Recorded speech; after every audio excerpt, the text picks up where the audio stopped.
Hello, I'm Roy. Welcome to Roy's Book Reviews. In this week's video, I am going to discuss my thoughts on three different books, three novels that each fall into the category, the genre of police procedural, I'll call it. Each of them focuses on a detective or someone in a police department who is hot on the trail of a criminal. And I am a big fan of stories that fall into this particular milieu. Let me throw in a fancy word there for you. Not that I read it all the time, but every now and then I feel that I need to get my fill of this type of story, and I will pick one at random. One such book that I chose is Just One Look by Harlan Coben, who is a very successful, very prolific author. I have only read this one book by Harlan Coben to date, but I enjoyed it, so I will eventually find another one of his books to check out. This one I reviewed at Goodreads, and I wrote that I was going to give it 3.5 stars, but I could not because Goodreads is a pain in the butt for those of you who are on the site. No, and they will not give you the opportunity to give fractions in your ratings. It's either a 3 or a 4. I find this a bit frustrating because there are a lot of books that I feel are a little bit better than your average 3-star, but not quite as good as your average 4-star. Be nice if I could give it 3.5. Goodreads does not allow that. This one I ended up giving 3 stars because I had to decide one way or another, and I wrote that it was headed towards a 4-star review due to its infectious page-turner style of prose that will be mistaken by no one for literary flair.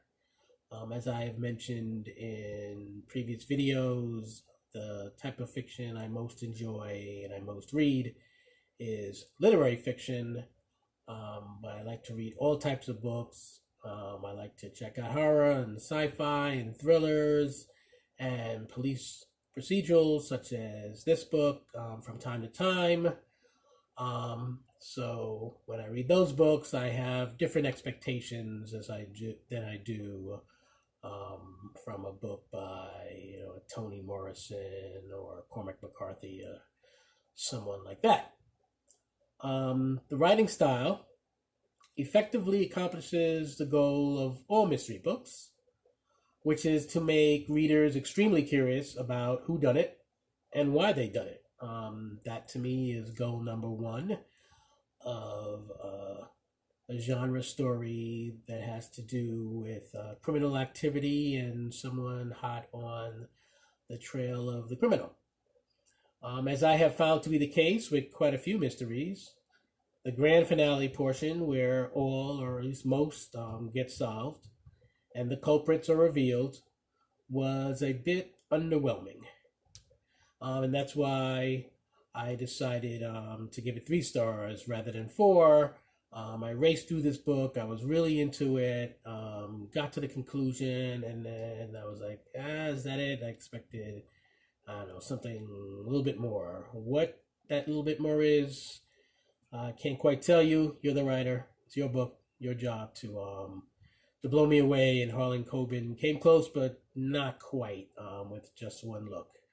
The explanation section at the end of Just One Look is so choppy and convoluted and hole-punched that I stopped caring halfway through it. In other words, I raced to the end only to find myself somewhat dissatisfied by the destination. Nevertheless, I will be sure to give another Harlan Coben book a shot because he's excellent at leaving a trail of crumbs for readers to eagerly devour.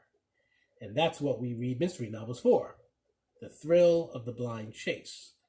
So I don't quite recommend Just One Look But I do recommend Harlan Coben in general, because I think that he definitely has his formula down cold. He writes in a manner that really engages the reader and makes you want to race through the pages to find out what's going to happen. And perhaps I will find the climaxes of some of his other novels a bit more to my liking than I did in this particular case. But overall, it was an enjoyable read. It just let me down a bit at the end. The second book I am going to talk about is by one of my favorite genre writers, Dennis Lehane. He kind of skirts between a couple of different genres because some of them are modern day crime stories, usually set in Boston, but he also writes historical fiction, usually also crime based, often still in Boston, but the setting is, the early 1900s, late 1800s, rather than modern times. And whether he's writing a story that takes place today or a story that takes place yesteryear, he has a style that definitely hooks readers and pulls them along. This happened to be his very first novel, his debut book. It's not the first book by Dennis Lehane that I happened upon and read, but it is the first book that he wrote. This novel introduces us to private investigators Patrick Mackenzie and Angela Gennaro, and is an example of him doing what he does best. He brings readers to the gritty streets of Boston, where bad people do bad things, and the good guys do all they can to make things right. If the line between good guys and bad guys gets a little blurred, such is the nature of life. That doesn't change what's right and what's wrong. The examination of racial tensions and unrepentant bigotry is a worthy effort within the confines of a crime genre novel, I felt. I've read novels Lehane subsequently wrote prior to reading his first effort, so I know that A Drink Before the War demonstrates raw talent destined to grow from book to book. So I definitely recommend A Drink Before the War, and I recommend Dennis Lehane novels in general. I have yet to come across one that is disappointed. The third and final book I am going to discuss in this video is the novel Lush Life by Richard Price. This is the only book of Richard Price's that I have read. I'm not familiar with any others that he's written, but I would definitely check more of his books out based on my opinions of this one. Lush Life is a solid police procedural that brought me back to the days when I was obsessed with the genre, particularly novels by Joseph Wambaugh.